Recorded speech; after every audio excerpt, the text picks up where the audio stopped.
Hey guys and gals, welcome back to another Vinny Built Structures video. This is going to be part 3 of Third Time's a Charm. In this video I will do the build for the storage shed, the lean-to where they store all the sacked fertilizer. But before we get out there, there's something I want to say. I thought this part of the build was going to be pretty quick, but it actually took a little longer. I wanted to make this video short, but unfortunately it didn't turn out that way. Also, before I get going on the build, I want to show you guys some of the detailing I did on the office building. So, without further ado, let's get on out to the work area, and I will show you the office detailing, and then we'll get into the build of the lean-to. Anyhow, stay tuned and we shall be right back. Alright guys, what you're looking at is the back side of the office for Fertizona, and as you can see, I added right here the power meter and the conduit that's going to go up to the roof. This will have overhead wiring. The back I made myself, but the meter itself is made by Power Meters Undecorated, and is by Randy Brown.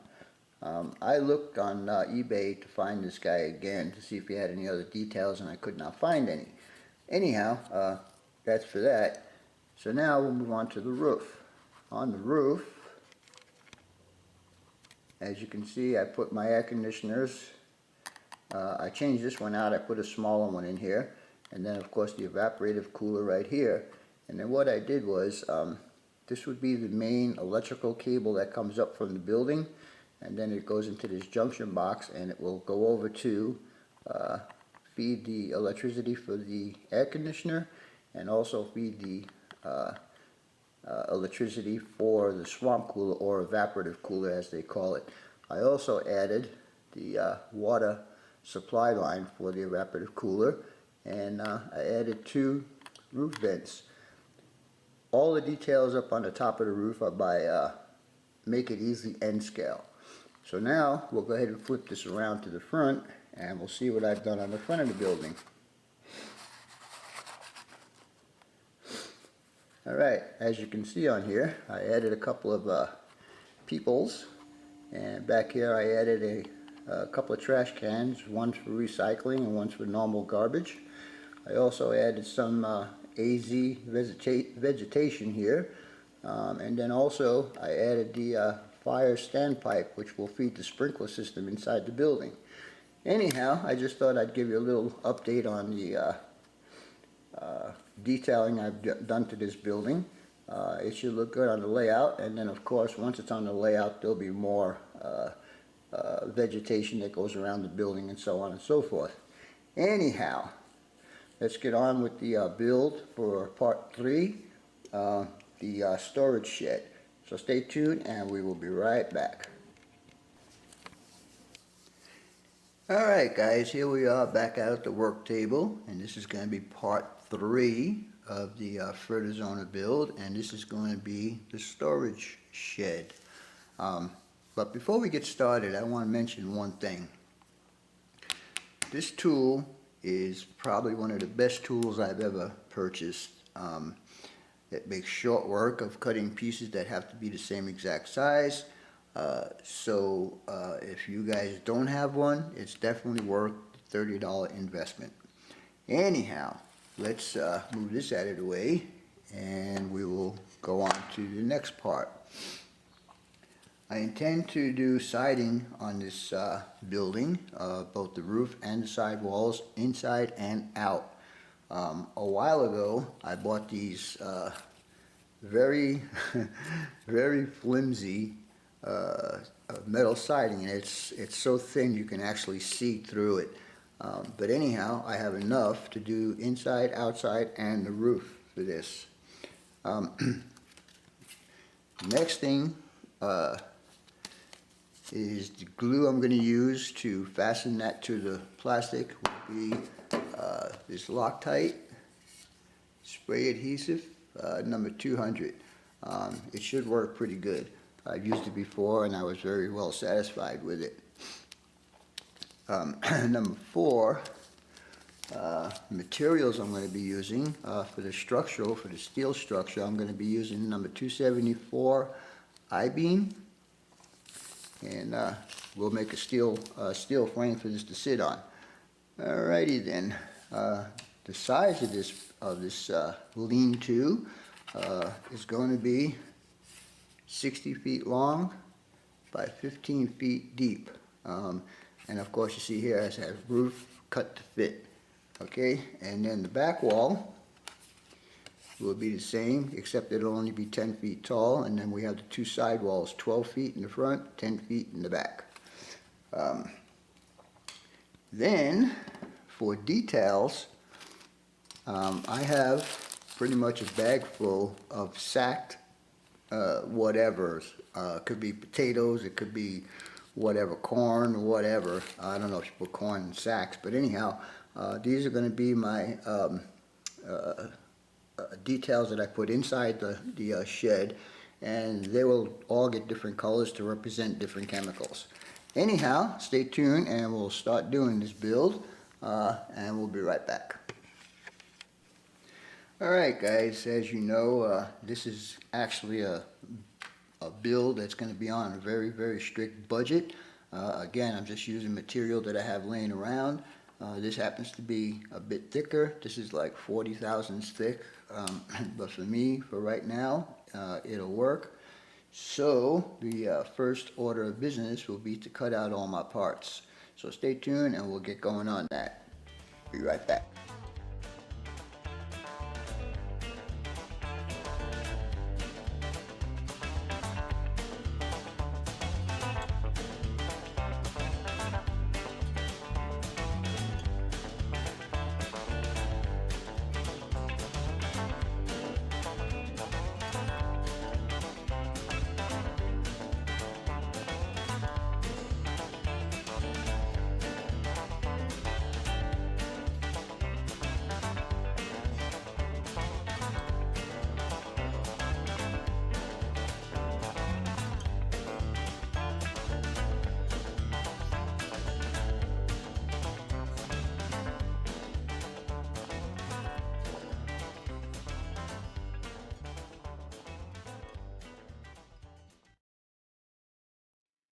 Alright guys, as you can see, I've got all my parts cut out now. Basically it's just 3 walls and a base. But I do want to show you one thing. As I mentioned to you in my videos about sanding your edges down, I don't know if you guys are going to be able to see this, but right along here you see this ridge, and it is a ridge. So basically what I do is I just take my nail file and just give it a little bit of a sanding down. This is just so it looks cleaner and all your parts will fit a lot better, and I do this on all the edges, whether they've been cut or not, and I do it on both sides. And I also do the other cut edge, just to make sure you got a nice clean finish. Anyhow, we're going to go ahead and start putting this puppy together, and we'll see how it goes from there. So stay tuned and we'll be right back.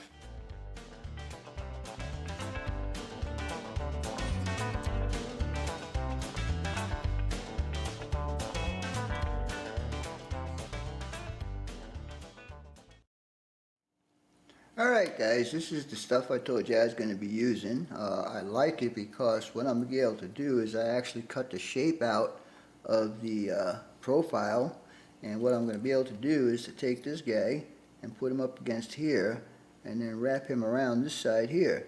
So actually it's going to take 2 pieces to do the outside and 2 pieces to do the inside. Anyhow, I'm going to go ahead and glue this up, and I'll show you the results when I get done with it. So hang out and we'll be right back. Alright guys, as you can see, I've got all the walls inside and outside done with this metal siding that I showed you earlier.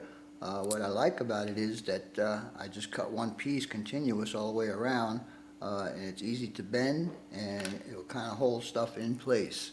The next thing we're going to be moving on to will be the foundation. And instead of using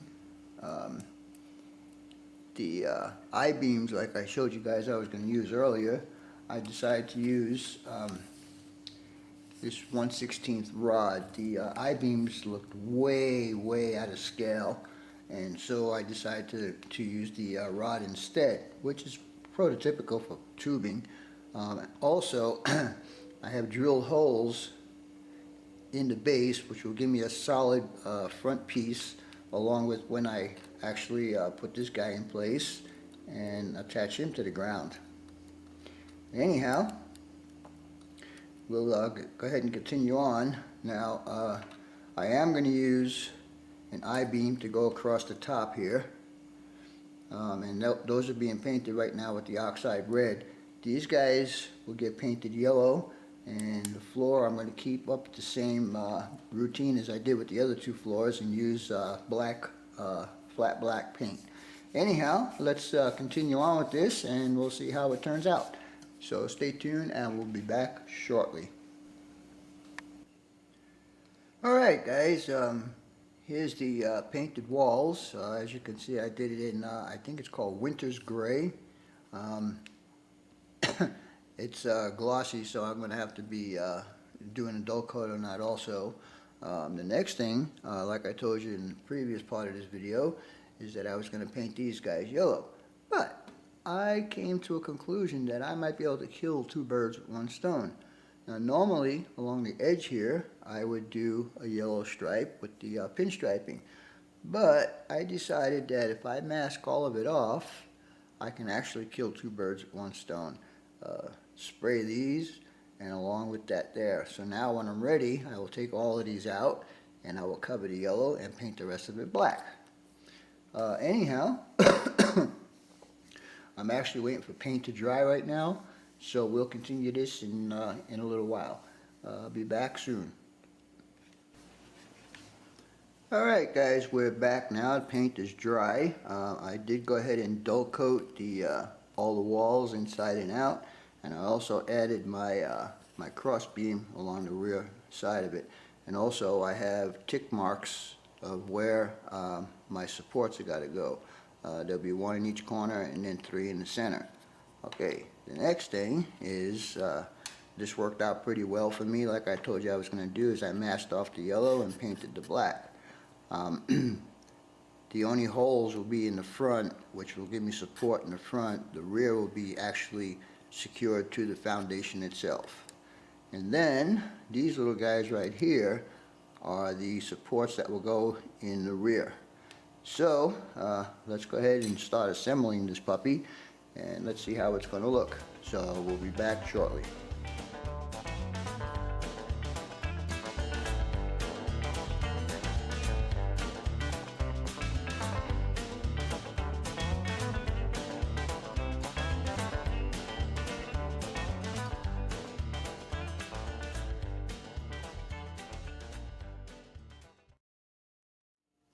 Alright guys, what you're looking at now is the rear wall is completed. I got the support post in here with my I-beam, and I also added this little bit of a detail here. I don't know if you guys are going to be able to see that. Put some cross bracing here, and I used piano wire for that.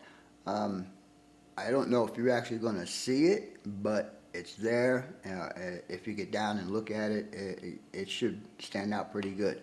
Anyhow, the next thing we're going to do is, before we mount the building onto the foundation, I'm going to put in the first and last post here, because they will also secure the front wall of the structure.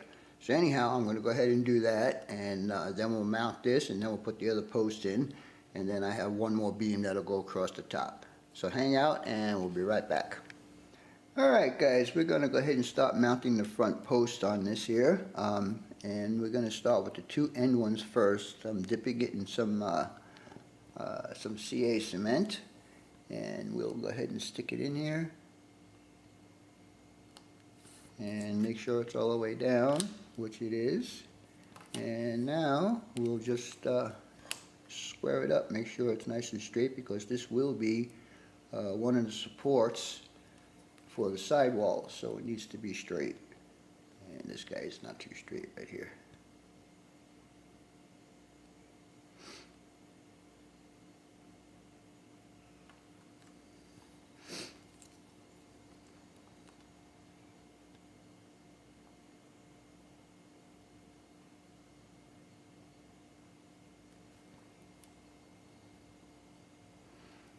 Alright, that's the first one, and I'll do the second one, and then I'll do the rest off camera. We'll do the second post here on the other end. Again, we're dipping it into some CA cement, and we'll go ahead and put this guy in.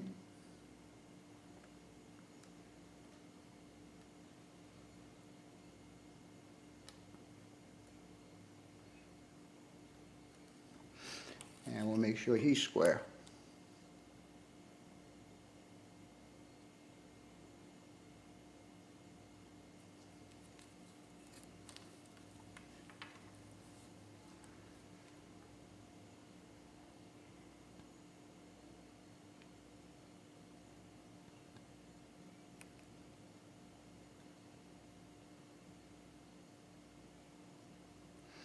I drilled the holes out with my little pin vise. It's a 1/16 drill bit, since the rod is 1/16 drill bit. But it's a tight fit, so I had to kind of wobble it out a little bit to make them fit in there.